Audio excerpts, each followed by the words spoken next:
The Columbia County Sheriff's Office is searching for a double shooting suspect. 25-year-old Eddie Murphy is considered armed and dangerous. New at 5, Action News Jack's Amber Kriska is live in Lake City where the shooting happened. And Amber, in the past hour, you spoke to a neighbor who said a teenager and his uncle were shot.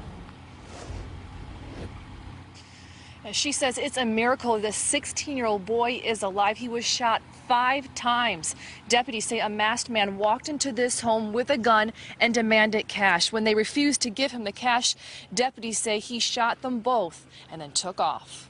It's changed things a lot. I've been having nightmares over it. Tonight, neighbors are feeling uneasy after deputies say this man, Eddie Murphy, shot 2 men and took off. They say he walked into this Lake City home with a gun and mask on, demanding money. When the homeowner did not give him cash, deputies say he shot him and another young man. A neighbor who did not want to be identified because the shooter is still out there says the 16-year-old boy who was shot 5 times ran to her house for help. He just kept saying, "I was shot, I was shot, I was shot." She says it was cold Friday night when it happened, so she covered him up with a blanket and stayed by his side until help arrived. I just sat there on the ground with him and held his hand and talked to him, and he kept telling me, "Don't let me die, don't let me die." This neighbor says it's a miracle this teen is still alive. He had turned his head just in time that the bullet actually grazed this way.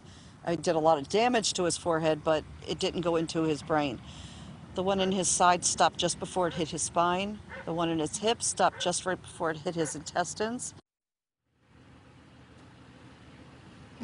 So glad he is okay. And that neighbor tells me the 16-year-old boy and his uncle are now home from the hospital tonight and doing much better. Reporting live in Columbia County, Amber Kriska, CBS 47 Action News Jax.